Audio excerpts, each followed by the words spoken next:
Je vous salue tous dans le précieux nom de notre Seigneur et Sauveur Jésus-Christ. Moi, c'est votre frère, Meshakankou Michael, et nous sommes toujours dans la joie lorsque nous venons pour parler de la part de notre Dieu et que Dieu soit vraiment béni et loué à travers ce message. Et nous sommes toujours dans la continuité de notre marche avec le sujet à laquelle que nous continuons toujours à parler. C'est sur le ministère de la parole ou encore le ministère ou le service qui enseigne. Et aujourd'hui, nous sommes à notre 5e partie et nous allons commencer toujours à faire de vidéos à laquelle que nous ne pouvons pas prendre assez de temps, mais nous allons commencer à faire de vidéos. Petit à petit, nous allons commencer à marcher jusqu'à là où Dieu nous amènera à mettre un point virgule et nous entrerons aussi pour aborder d'autres sujets.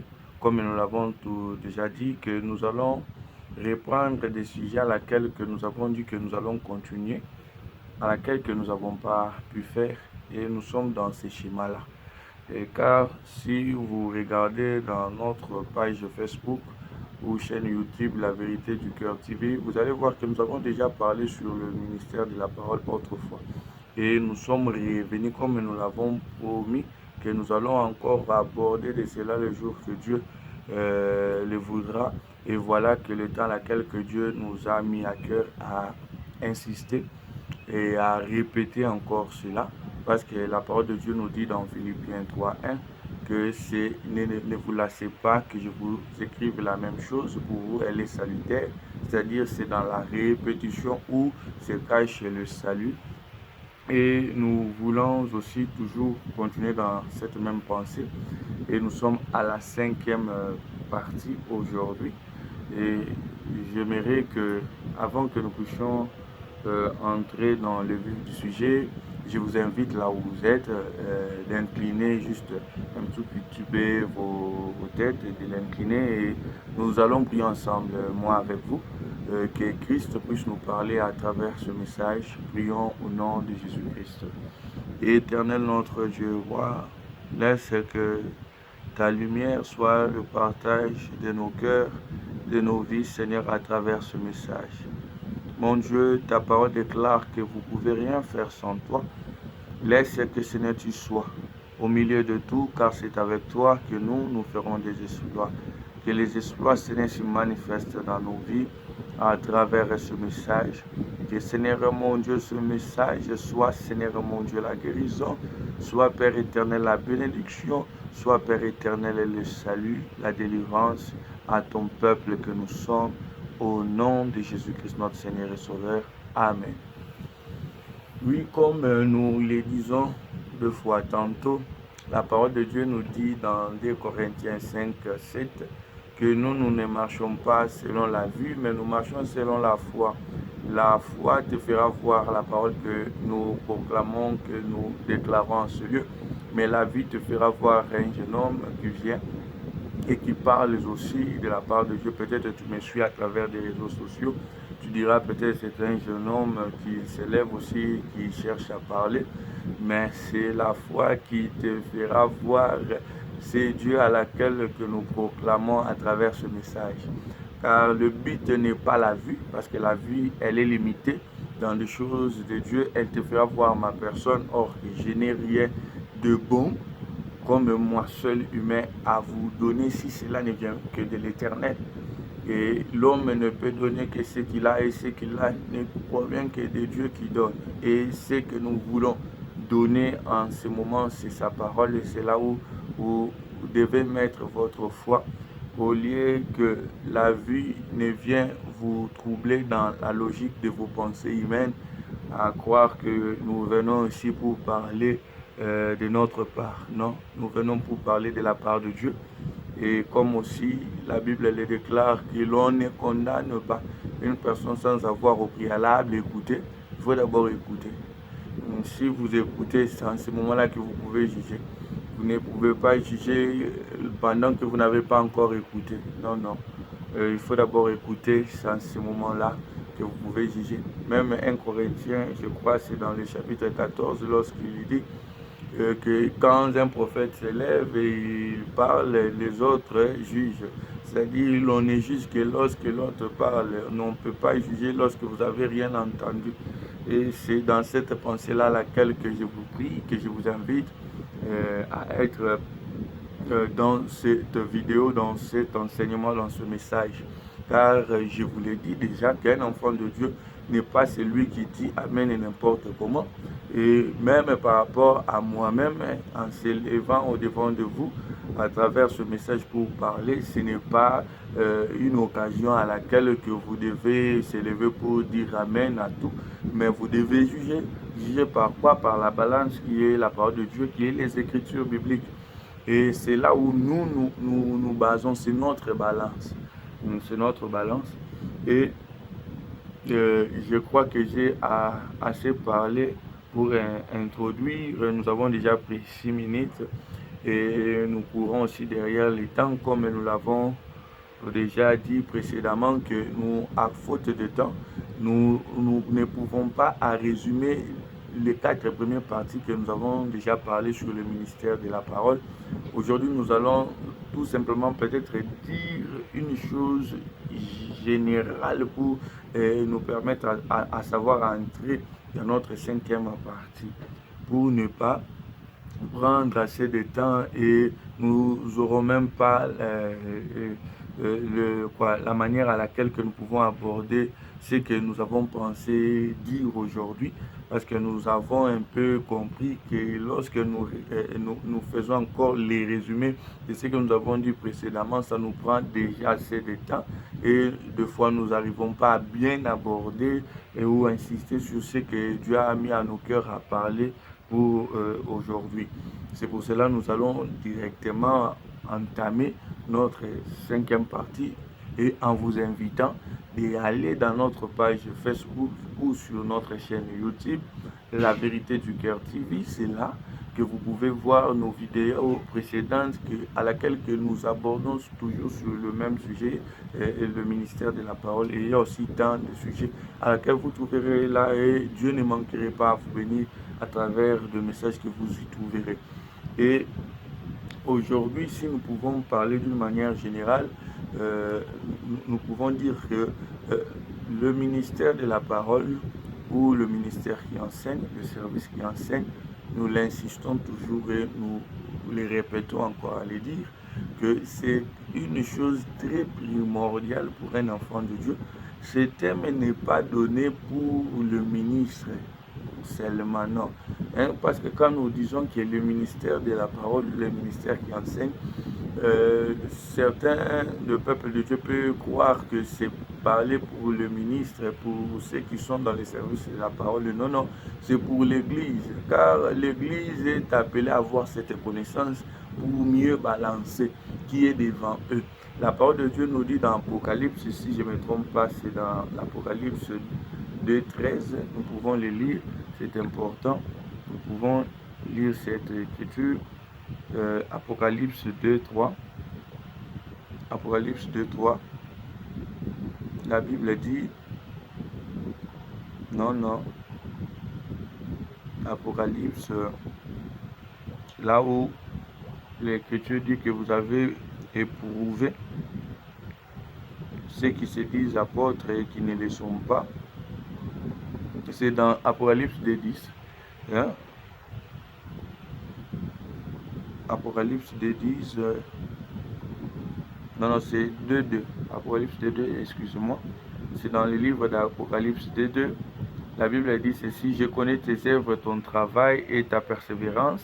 Je sais que tu ne supportes pas les méchants, que tu as éprouvé ceux qui se disent apôtres et qui ne le sont pas, et que tu les as trouvés menteurs. Comment éprouver? C'est par le feu qui est la parole de Dieu, c'est par la balance qui est les Écritures. Le peuple de Dieu, l'Église de Dieu est appelé à avoir la connaissance. Car la parole de Dieu d'ailleurs déclare que mon peuple périt faute de quoi? C'est faute de connaissance. Osée 4.6 le dit, c'est-à-dire l'Église est appelée à avoir la connaissance sur le ministère qui enseigne pour savoir qui est devant eux, pour savoir dire Amen à ce qu'il faut dire Amen. car c'est à l'Église de connaître ces choses. Et nous les disons, et je crois que nous les répétons encore une fois de plus. Jean 17,3 nous dit que « Or la vie éternelle est qu'ils te connaissent, toi le seul vrai Dieu, et celui que tu as envoyé, Jésus-Christ. » Nous comprenons que la vie éternelle, elle est liée à la connaissance. C'est à l'Église d'avoir la connaissance de ces choses, même du ministère. Car nous l'avons dit que la Bible nous dit dans Proverbe 18 que la vie et la mort sont au pouvoir de la langue. C'est-à-dire que quand un ministre s'élève pour parler, c'est-à-dire soit il communique la vie, soit il communique la mort. Ce n'est pas quelque chose à prendre à la légère. Nous insistons sur ces choses, excusez-moi, à plusieurs reprises avant même d'aborder ce que nous pensons parler aujourd'hui. Nous aimons toujours répéter ces choses pour faire comprendre au peuple de Dieu, à l'église de notre Seigneur Jésus-Christ, que c'est important. Parce qu'un ministre s'élevant au-devant de vous, soit il communique la vie, soit il communique la mort. Ce n'est pas quelque chose à prendre à la légère sur ta vie. C'est-à-dire quand vous vous levez d'abord, en premier, quand vous partez au culte, c'est pour écouter de la part de Dieu. Parce que ce soit le cantique, que ce soit les offrandes, que ce soit la prière, que ce soit l'hospitalité ou le protocolat, que ce soit l'intercession, que ce soit la libéralité, tout ceci, elle est liée à l'enseignement, elle est liée au ministère qui enseigne. Parce que quand l'enseignement fait défaut, vous ne chanterez pas bien, vous ne donnerez pas l'offrande bien, vous ne comprendrez même pas ce qui est l'intercession, vous ne saurez pas comment prier. Comme nous le disons déjà que Luc 11:1 nous dit, les disciples sont venus vers Jésus, il a dit, enseigne-nous comment prier. C'est-à-dire, on ne prie pas n'importe comment, il faut être enseigné pour mieux prier. C'est-à-dire que tout cela, elle est liée. Elle est liée, nous ne cessons pas de répéter ces choses. Nous sommes déjà arrivés presque à la 12e minute. Nous n'avons même pas abordé ce que nous pensons parler aujourd'hui. Mais nous les parlerons toujours par la grâce de Dieu. Mais nous voulons que le peuple de Dieu d'abord comprenne ces choses. C'est important. C'est à l'église de Dieu ces sujets. Ce sujet n'est pas seulement au ministre. Bien que le ministre peut aussi l'écouter parce que nous l'avons dit tout au début qu'un ministre d'abord, premièrement, lui-même est un brebis. Tu ne peux pas être ministre sans être un brebis. Tu ne peux pas être ministre sans être d'abord un disciple aussi. C'est-à-dire que tu dois être d'abord passé par les disciples là. C'est-à-dire que même Moïse, quand la nuée s'est levée, quand la colonne de nuée ou de feu s'est levée et marchait, Moïse aussi s'est levé. C'est-à-dire c'était eux qui les conduisaient. Même Moïse aussi était conduit par la colonne de nuée et de feu. Moïse aussi, en ce moment-là, il devenait un brebis. Il devenait un brebis. Jésus-Christ lui-même, comme si la réalité de ce qui est Moïse, il lui dit que je ne fais rien de moi-même. C'est-à-dire quand quelque chose est fait en haut, c'est-à-dire Jésus s'y applique. C'est-à-dire ce n'est pas donné qu'à l'église, mais aussi à des ministres, car un ministre aussi est un brebis. En premier, avant de faire aussi l'œuvre par Christ, d'être un berger, d'être un conducteur. Et c'est à cela que nous avons d'abord voulu présenter aujourd'hui, avant d'entamer le sujet à laquelle que Dieu a mis en notre cœur aujourd'hui pour continuer dans la marche sur ce qui concerne le ministère. Et aujourd'hui, le livre que nous pouvons dire phare, à laquelle que nous allons utiliser dans notre 5e partie, ça sera le livre de Deutéronome au chapitre 10, au verset 8. Je vous invite aussi à prendre vos Bibles afin que nous la lisons ensemble, que nous y participons tous ensemble à cette œuvre. Deutéronome 10 au verset 8. Je l'ai lu au nom de Jésus-Christ. En ces temps-là, l'Éternel sépara la tribu de Lévi et il lui ordonna de porter l'arche de l'alliance de l'Éternel, de se tenir devant l'Éternel pour le servir et de bénir le peuple en son nom, ce qu'elle a fait jusqu'à ce jour. À travers cette écriture, nous comprenons d'abord que c'est à Lévi de porter l'arche. Or, l'arche est l'image de Dieu au milieu de son peuple. L'arche est l'image d'Emmanuel. au milieu de son peuple, Dieu parmi ce peuple.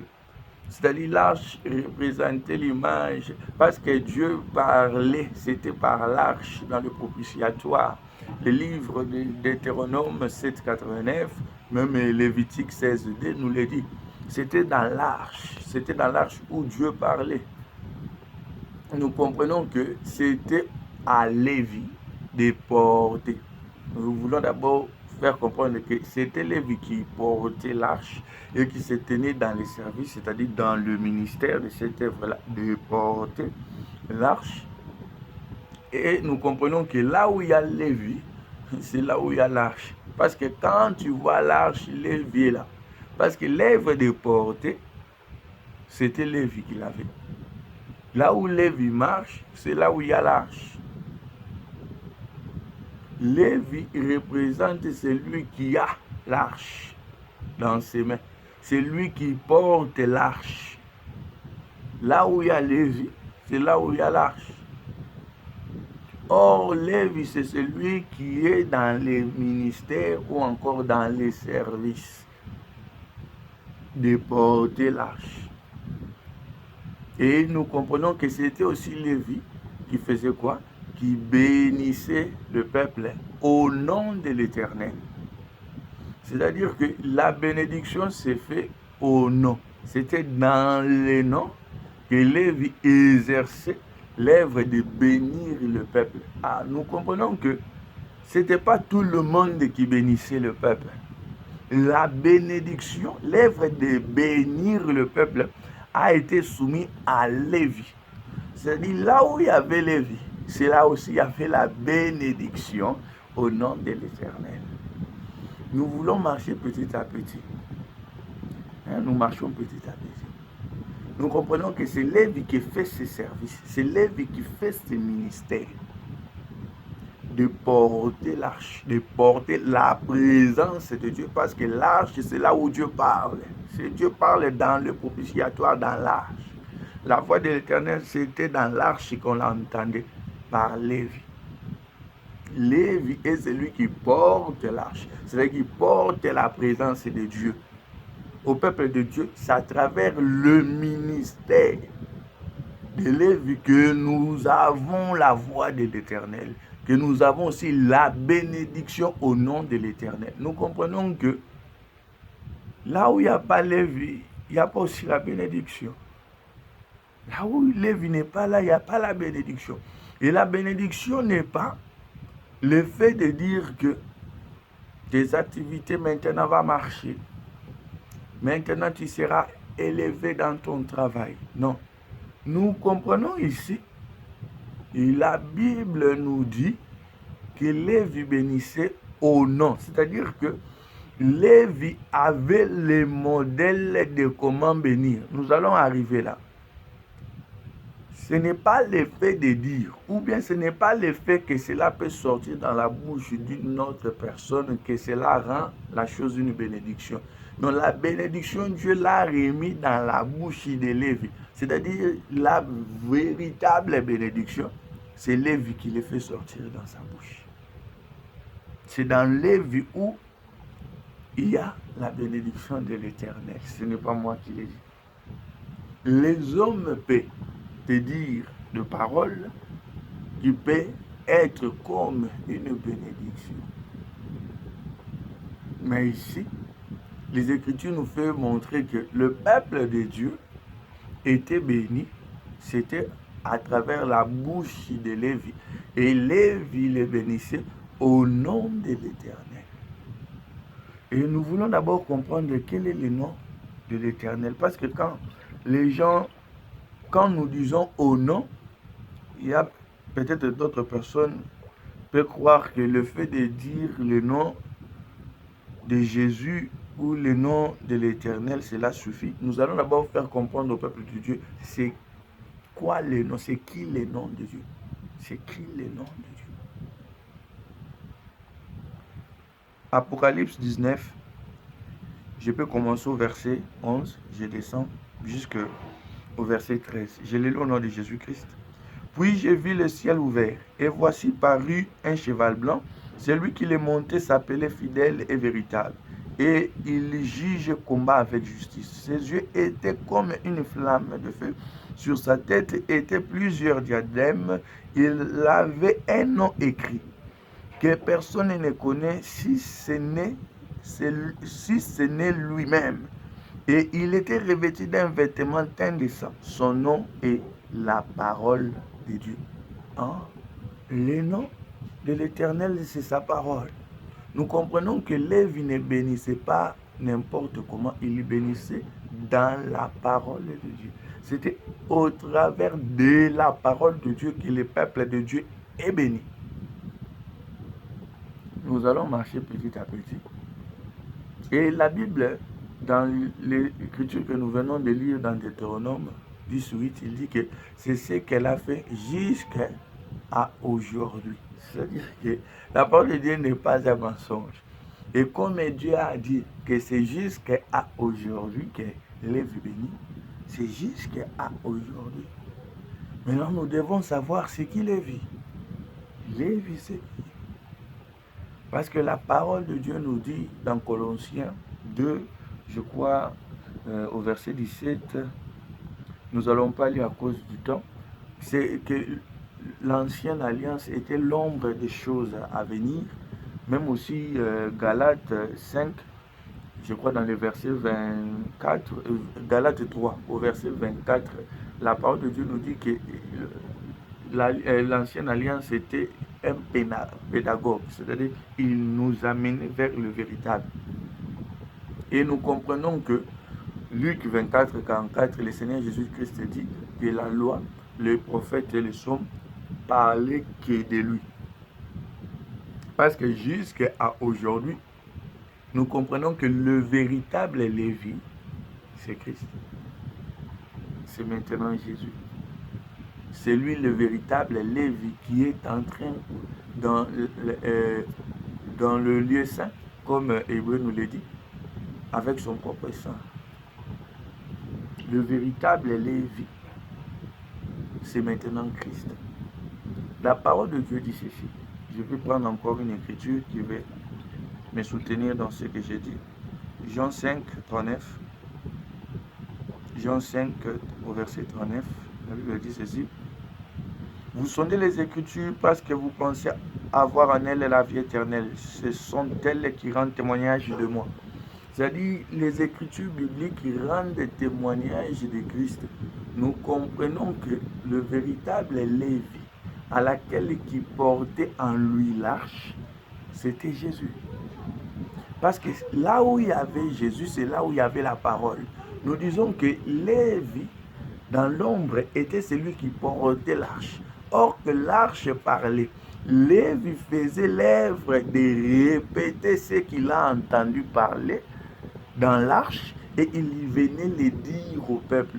Maintenant, nous comprenons que l'arche étant la présence de Dieu, Jésus-Christ était celui qui portait l'arche de l'Alliance, l'arche de l'Éternel en lui. C'est-à-dire, ce que Christ parlait, il parlait de la part de l'arche. Et je vais encore m'accentuer et affirmer, me dire, par les Écritures bibliques qui sont mes témoins et qui sont les témoins.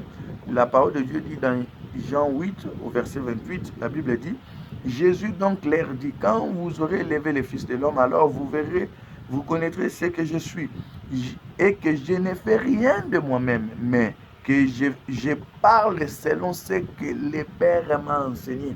C'est-à-dire, Jésus ne parlait que ce que le Père l'a enseigné. C'est-à-dire, Jésus-Christ était celui qui répétait. Or, l'œuvre de la répétition, nous le voyons déjà dans l'ombre. Parce que l'arche parlait. Je l'ai dit ici, Nombre 7, 89 ou Lévitique 16, 2. L'arche parlait.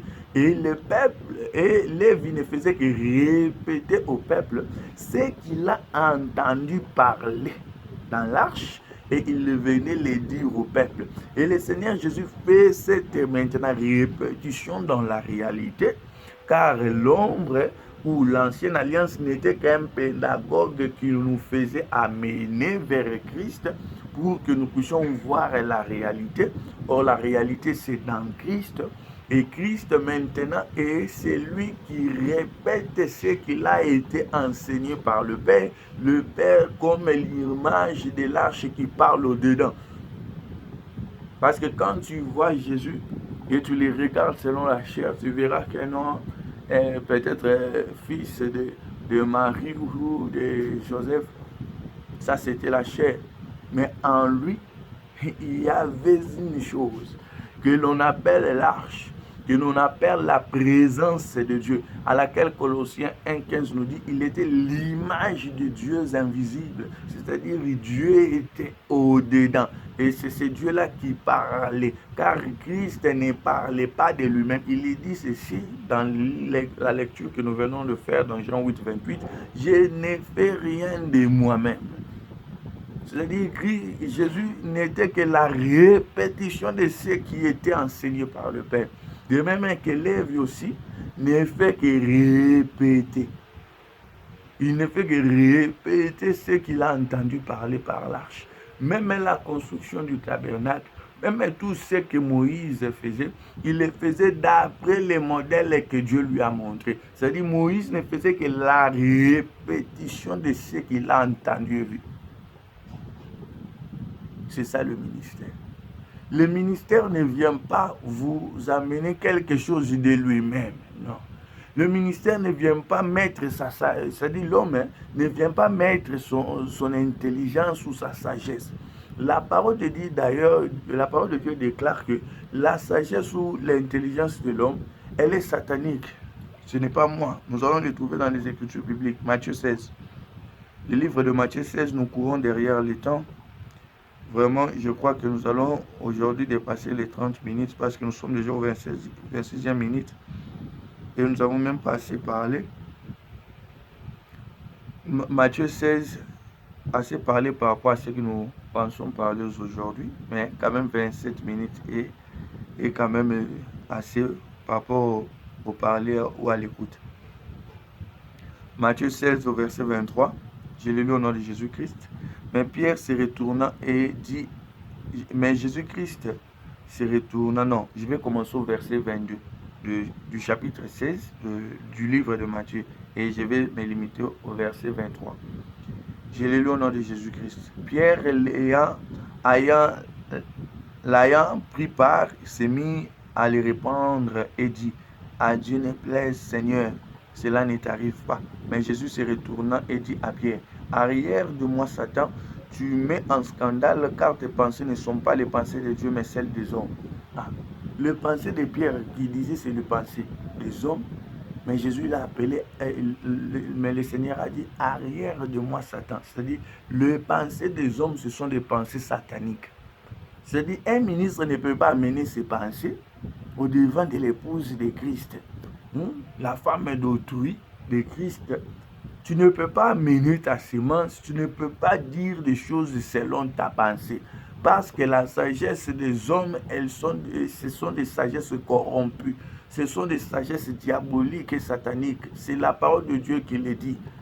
L'homme ne peut pas mener sa pensée. Et même Ésaïe 55 nous soutient quand il dit la pensée des hommes ne sont pas la pensée de Dieu. Les voix des hommes aussi ne le sont pas. Nous ne pouvons pas amener ma pensée à moi et venir dire aux enfants de Dieu comment vivre dans le couple, comment être dans le travail, comment un enfant de Dieu doit vivre. Ça, c'est ma logique. Et cette logique, la parole de Dieu, les Écritures, les appels, ce sont des logiques diaboliques et sataniques. C'est-à-dire, Lévi, le ministère, vient que répéter ce qu'il a entendu parler. Le ministère, c'est l'œuvre de répéter. Nous l'avons déjà dit peut-être dans nos vidéos précédentes que Matthieu 28, 19 à 20, que le Seigneur Jésus-Christ, quand il donnait aussi les services aux disciples, aux apôtres, parce que Lévi étant le Père ou bien étant une seule personne, elle est manifestée par le ministère, parce que Jésus-Christ aussi étant Lévi, il a donné dans Matthieu 28 cette œuvre-là de partir répéter ce qu'il avait prescrit aux autres. C'est-à-dire Lévi ou le ministère, parce que quand nous disons le ministère, ne voyez pas plusieurs personnes. Quand je le dis même les ministères, ce n'est même pas au pluriel. Parce que c'est tout un esprit qui est unique, mais qui se manifeste dans plusieurs personnes, à travers 5 branches, c'est-à-dire pastoral, apostolat, évangélique, docteur et prophète. Il y a le pasteur, apôtre, docteur, je dis déjà évangéliste et prophète. Je ne sais pas si je me suis répété, pasteur, docteur, apôtre, prophète, évangéliste, le 5. Et le Seigneur Jésus-Christ dit, allez enseignez-leur tout ce que je vous ai prescrit. C'est-à-dire, en d'autres termes, les ministres ou les apôtres ne faisaient que la répétition de ce qui a été prescrit, de ce qui ont été enseignés, et ils les répètent maintenant à d'autres. Le ministère, c'est l'œuvre de la répétition, de répéter. On ne peut pas venir dire quelque chose, et à titre d'information, je vous l'ai dit, que notre Dieu est un Dieu monotone. Notre Dieu ne change pas les choses comme les gens les pensent. C'est pour ça même dans les églises, vous verrez des gens animés d'une pensée satanique, humaine. Ils croient bien faire des choses et ils disent que non, nous voyons ces derniers temps un peu une monotonie, nous ne trouvons pas quelque chose de nouveau dans notre assemblée, comment les choses restent, c'est mal les mêmes nouvelles. Non, ce n'est pas d'abord, derrière ce n'est pas des ministres, c'est notre Dieu. Notre Dieu est un grand monotone. La monotonie vient de Dieu. Parce que notre Seigneur est celui qui a fait manger le peuple d'Israël dans le désert la manne. Du début jusqu'à la fin, il n'avait pas changé la nourriture. Manne. Je l'ai dit tout au début ici, Philippiens 3:1. L'apôtre Paul dit, ne vous lassez pas que je vous écrive le même chose. Elle est pour vous salutaire. C'est-à-dire, le salut est caché quand on vous répète le même chose. Notre Dieu est un grand monotone. C'est lui qui vient avec l'esprit contemporain ou bien moderne en disant que non, vous voyez ces choses-là, ce sont des choses de ce temps-là. C'est un peu archaïque. Non. Et cette pensée que tu crois être sage, elle est satanique. Notre Dieu, elle est monotone. C'est-à-dire notre Dieu, c'est lui le premier monotone. Et je prends encore une écriture qui va soutenir ma pensée. Parce que je ne parle pas des choses à laquelle que je tire de ma sagesse ou de la pensée des hommes. Ecclésiaste 3, au verset 15. La Bible dit ceci. Ce qui est a déjà été. Et ce qui sera a déjà été. Dieu ramène ce qui est passé. C'est pas moi, Dieu, il ramène ce qui est déjà passé. Ne viens pas avec la pensée que non, nous sommes au temps moderne, maintenant, le culte doit se passer comme ça. On ne doit pas dire des choses comme ça. Ou les choses que les apôtres ont dit interdisent. Tu vois, maintenant dans la modernité, ces choses-là ne passeront pas, tu vois. Non. Notre Dieu est un grand monotone. Et le ministère, son service, c'est de répéter ce qu'il a entendu de Dieu. Vous ne pouvez pas pousser, et ministre, soyez sage et prudent. On ne peut pas te pousser à faire une pensée à laquelle que toi tu penses ou tu vois par ta sagesse qu'elle est bonne. Or, elle contredit la pensée éternelle de Christ. Non. Non, la parole de Dieu reste un et unique. Elle ne peut pas changer, elle ne passera pas. Dieu ramène ce qui est passé. Dieu ramène ce qui est passé. Nous l'avons dit, s'il y avait Lévi là-bas, à l'Ancienne Alliance, ici, nous voyons Christ. Comme toujours la réalité de Lévi. Les choses n'ont pas changé. C'est juste que l'on a dévoilé ce qui a été voilé par Lévi. Lévi était l'image, était l'ombre. Or, nous comprenons que l'ombre n'a jamais bougé par lui-même. Il faut que la réalité bouge, afin que l'ombre bouge. Et c'est à cela que le peuple de Dieu doit marcher.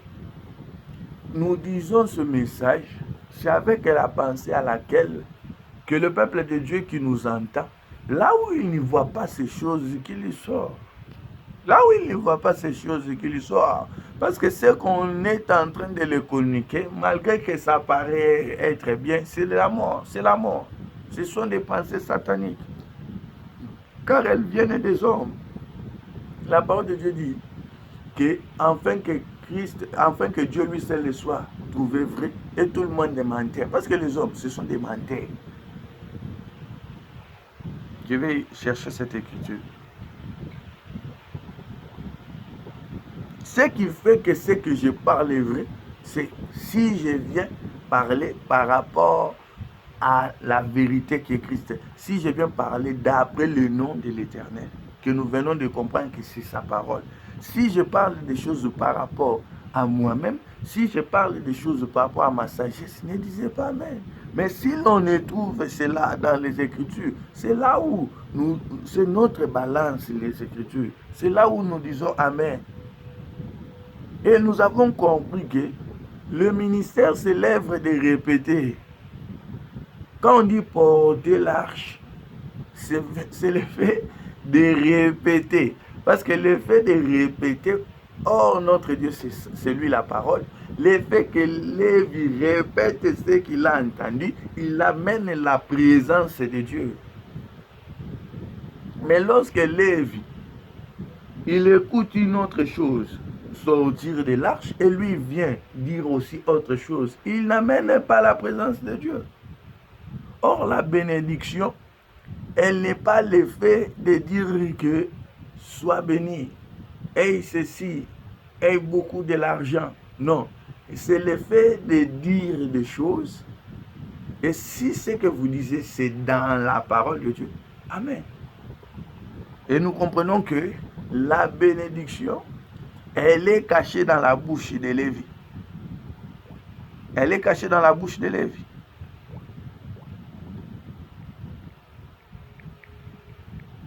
Je suis en train de chercher cette écriture.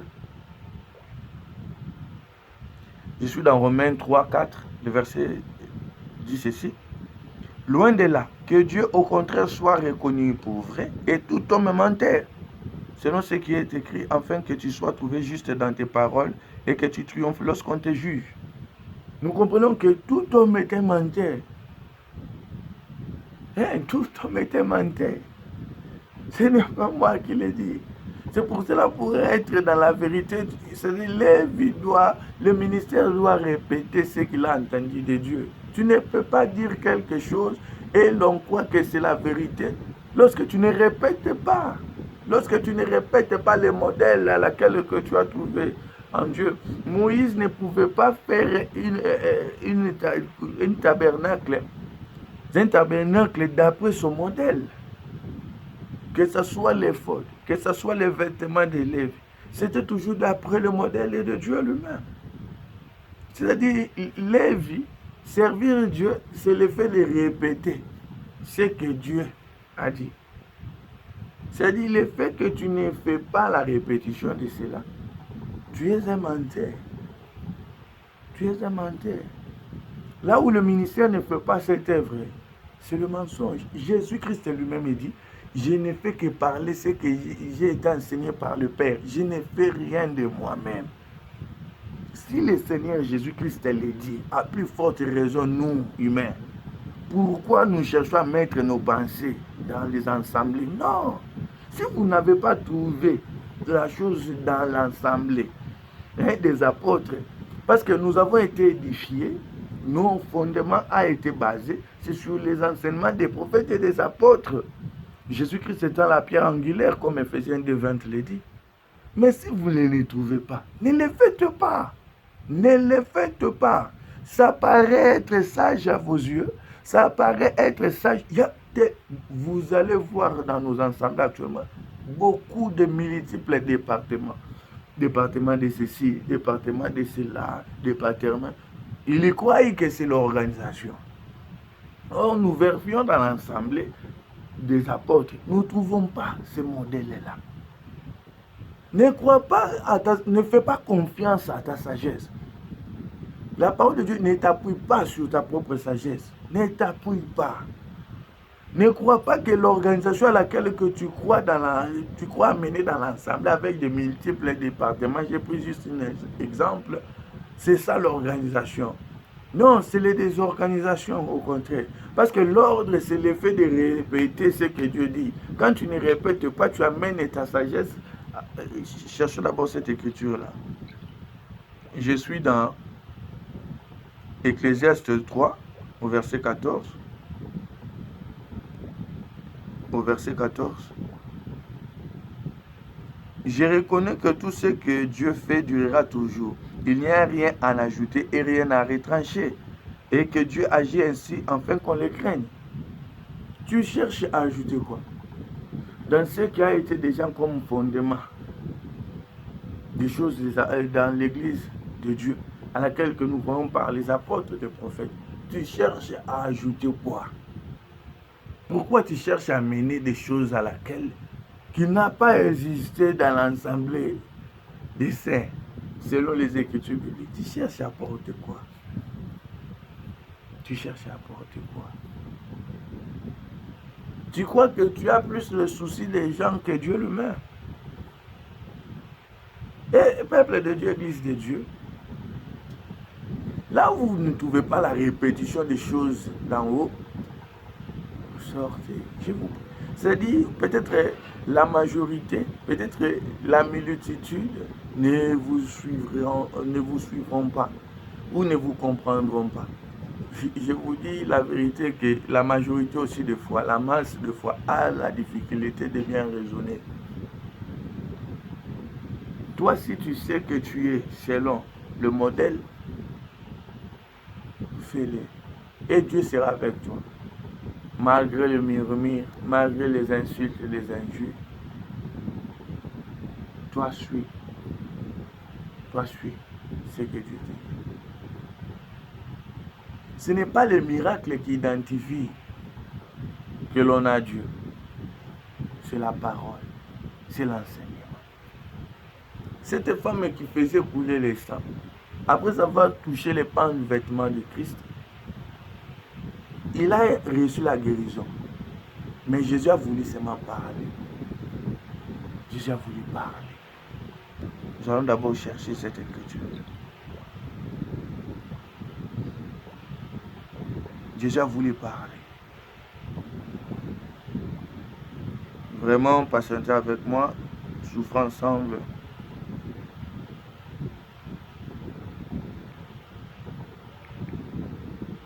Nous allons chercher cette écriture. Ça lui a dit, il toucha le bord.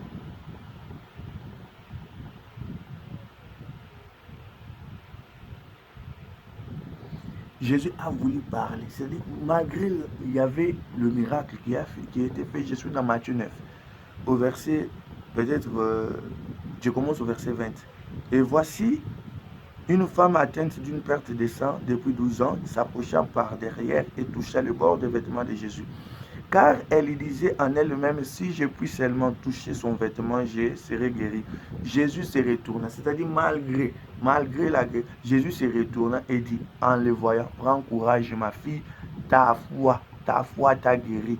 Et cette femme fut guérie à l'heure même. C'est-à-dire, ce n'est pas le fait que le miracle, il y a eu une parole qui a suivi. Il y a eu une parole qui a encore été dégagée. Je vais le lire encore dans Luc, dans Luc 8. Je commence au verset 44 parce que Luc l'explique encore plus mieux. Elle s'approcha par derrière, je suis au verset 44, et toucha le bord du vêtement de Jésus. Au même instant, la perte de sang s'arrêta. C'est-à-dire le fait qu'il avait touché, c'est-à-dire la guérison a été mise. C'est ça le miracle. Mais cela n'a pas suffi. Et Jésus dit, qui m'a touché? C'est-à-dire il fallait qu'il y ait quelque chose encore. C'est ça la parole. C'est ça la parole. Et qui m'a touché, comme tous s'en défendaient, Pierre, et ceux qui me suivent, ceux qui m'importent plus, Mais Jésus répondit, quelqu'un m'a touché, car j'ai reconnu qu'une force était sortie de moi. La femme, se voyant découverte, vint tout en tremblante et se jeta à ses pieds et déclara devant tout le monde pourquoi elle avait touché et comment elle avait été guérie à l'instant. Et Jésus lui dit, ma fille, ta foi t'a sauvée, va en paix. C'est-à-dire, mon problème, c'est sur la foi. Or, la foi vient de ce qu'on entend, et ce qu'on entend vient de la parole de Christ. Il fallait que la parole aussi sorte, malgré la guérison, malgré le miracle. Malgré le miracle. C'est-à-dire que ce n'est pas seulement le fait de manifester ces miracles qui limite le salut, mais le salut est encore caché dans la foi, qui est la parole de Christ. Et elle est allée en paix. Le peuple de Dieu doit savoir ces choses. Nous avons vraiment voulu entrer dans la pensée de bénir en son nom, mais nous avons fait déjà 45 minutes et nous n'arrivons même pas à entrer dans cela parce que ça va nous prendre encore du temps. Et nous avons pensé à parler sur la bénédiction parce que dans Deutéronome 18, nous avons dit que le service de Lévi était de porter l'arche et de bénir le peuple. Nous ne sommes pas entrés dans là où comment bénir. Et nous avons seulement parlé de porter l'arche pour faire comprendre au peuple de Dieu que le ministère s'élève de répéter. Là où Dieu dit I, le ministère aussi dit I. Là où Dieu dit n'est pas, le ministère vient aussi dire n'est pas. Le ministère n'est pas là, je ne vais pas entrer dans des exemples, mais que chacun de nous examine seulement là où les Écritures, c'est-à-dire, nous ne sommes pas fanats, il ne faut pas être fanatique d'une assemblée. Non, sois fanatique de la parole de Dieu. C'est ce qui te sauve. Ce n'est pas une assemblée qui te sauvera. Ce n'est pas le fait que tu participes dans une assemblée. Même s'ils vous disent que là, c'est nous qui avons la parole. C'est nous qui avons la chose. Ce n'est pas ça qui va te donner le salut. C'est la parole. Un enfant de Dieu est humble face à la parole, face aux Écritures. C'est ça la pensée qu'un enfant de Dieu doit avoir. Là où tu vois que les ministères viennent te dire des choses qui n'est pas écrites, sors, tu appliques la parole de Dieu. Sors, la parole de Dieu dit sortez au milieu de... C'est-à-dire que si tu sors, tu appliques la parole. Tu appliques la parole. Et quand nous disons sors, ce n'est pas pour y aller s'y mettre, mais c'est pour trouver là où il y a la sémence. Parce qu'il y en a. Il y en a. Il y a les assemblées aujourd'hui, des saints qui ont cette chose, c'est-à-dire la chose de répéter. Répéter ce qui a été entendu, répéter ce qui a été écrit. Ils existent. Parce que si ça n'existe pas, c'est-à-dire l'Église est déjà enlevée. Comme l'Église est encore dans la marche sur terre, c'est-à-dire il y a les assemblées réellement des saints comme dans les églises des apôtres, comme ça a été, ça existe sur terre. Et à celui qui a ce désir-là, Dieu ne manquerait pas à lui accorder, parce qu'il les demande selon la parole de Dieu. Et comme Jean le dit aussi, si vous demandez selon la volonté de Dieu, Dieu va vous l'accorder. Et ce que vous demandez, elle est légitime selon la parole de Dieu. Que Dieu te fait voir l'endroit vraiment qui va te conduire à demeurer constant dans la voie, dans la marche de la parole de Dieu, afin que Christ vienne te voir comme cette épouse perfectionnée et dans la stature de son époux qui est Christ. Dieu va te montrer. Je ne suis pas là pour dire ici par ces vidéos les assemblées parce que ce n'est pas ça le but. Moi je viens juste présenter la parole de Dieu et je crois, toi qui es élu de Dieu, je crois que tu as la semence de Dieu et j'ai cette confiance en Dieu qu'il te montrera. Ce n'est pas à moi de dire comme ça parce que chacun, je ne sais pas là où vous vous retrouvez, dans quel pays aussi vous vous retrouvez, mais je sais c'est Dieu à laquelle que j'ai confiance. Il vous conduira si vous manifestez ces désirs-là dans la prière en lui demandant cela et en cherchant, parce que la prière c'est demander, chercher, frapper. Et lorsque vous le ferez, Dieu le fera aussi. Il va nous montrer là où il faut y aller et comment, là où il faut participer dans le culte pour être béni. Et je crois qu'on va se limiter ici pour ne pas encore parler comment bénir. Nous allons les parler autrefois si Dieu nous l'accorde l'occasion. Et je crois que nous nous limitons ici. Que Dieu nous bénisse tous. Allez, je vous invite à suivre, à s'abonner à notre page, à aimer notre chaîne, notre page plutôt, aimer notre page Facebook et abonner à notre chaîne YouTube. La vérité du cœur TV, c'est là où nous mettons nos vidéos. Que Dieu vous bénisse abondamment. Et je vous le dis aussi, ce n'est pas le fait que nous ne parlons pas plus sur les choses terrestres, que Dieu en oublie vos besoins passagers. Non, même dans des paroles à laquelle que nous disons, Dieu vous accompagne. Parce que je crois que ce Dieu est capable de vous bénir. Même là, quand nous disons que Dieu vous bénisse réellement, qu'il vous bénisse spirituellement, c'est-à-dire dans le domaine céleste et aussi terrestre, c'est aussi l'œuvre du ministère. Que Dieu vraiment soit loué pour ce message. En son nom glorieux que nous vous disons que soyez bénis richement au nom de Jésus-Christ. Amen.